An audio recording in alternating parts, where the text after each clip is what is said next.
What's up sa inyo mga par? So today, tayo naman po ay nagbabalik na naman. So today, bibigyan ko kasi kayo ng tip paano bumili ng motor na second hand. So yun, let's go! Yung motor na yan kasi second hand lang kasi yan ng nabili. Merong issue mga par. Madaming issue to. Hindi kasi namin nakita. Kasi maganda naman yung yung panlabasang anyo niya yung loob yung grabe. So yun mga par. So ang storya kasi niyan yung motor na yan pinagawa ko. Pinagawa ko sa gumagawa ng motor malapit dito sa amin. Yun ginawa niya. Pinalitan niya una ng head gasket na rubber na para hindi daw tumulo yung yung langis sa sa makina na click. So yun pinalitan niya, nilagyan niya ng parang puti na pandikit sa rubber na gasket. So yun, sabi niya okay na daw. Wala na daw tagas or leak sa click sa makina. So yun, binayaran ko siya. So okay naman so inuwi ko. Pagkabukas, nag-leak na naman siya ulit mga par. So, binalik ko agad. Sabi niya, meron daw ibang sira nito. So, yung akala niya, yung sira water pump, bago pa yung water pump na yun. Kasi, nagulat ako nung paggawa ko sa kanya, yung labor 3K, gagi.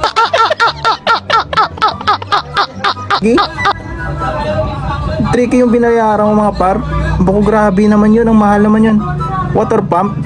Sabi niya sa akin nung pagdala ko ng motor, sabi niya na yung sira daw, kailangan daw na palitan yung water pump kasi yun yung akala niya na sira.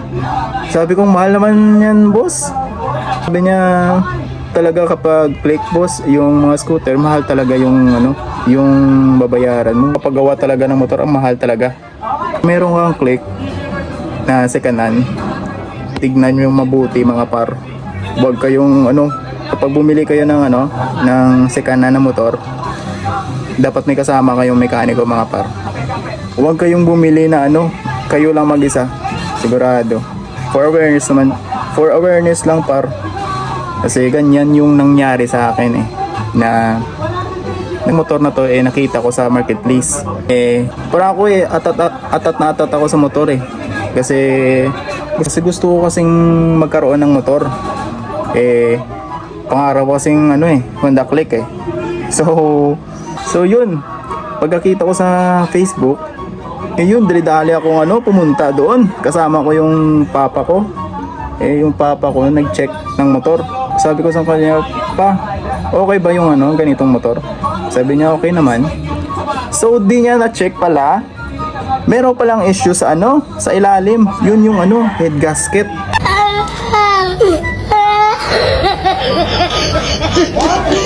Yung parang yun yung issue at yung radiator niya pala may leak na pala yun.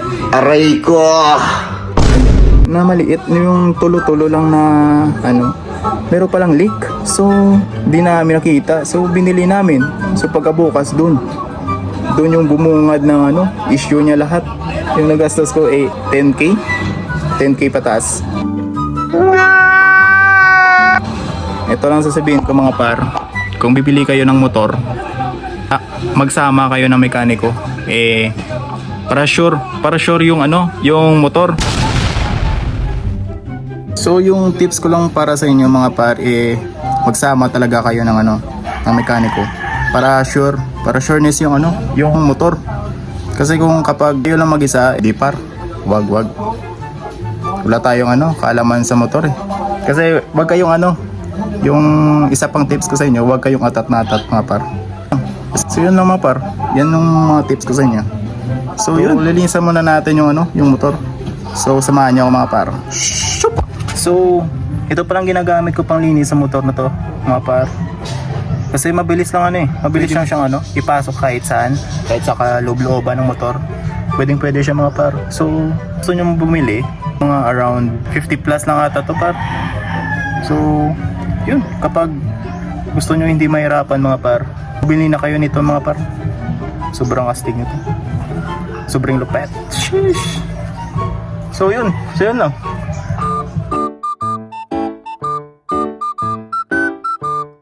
Tapos na natin po siyang linisan mga par. So yan na po siya. Woo! So nice. Yay, angas.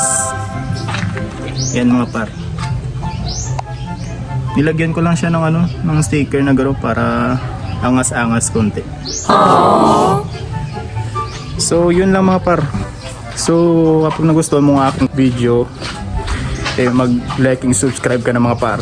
So yun, dito lang tatapos ang ating munting vlog. So peace.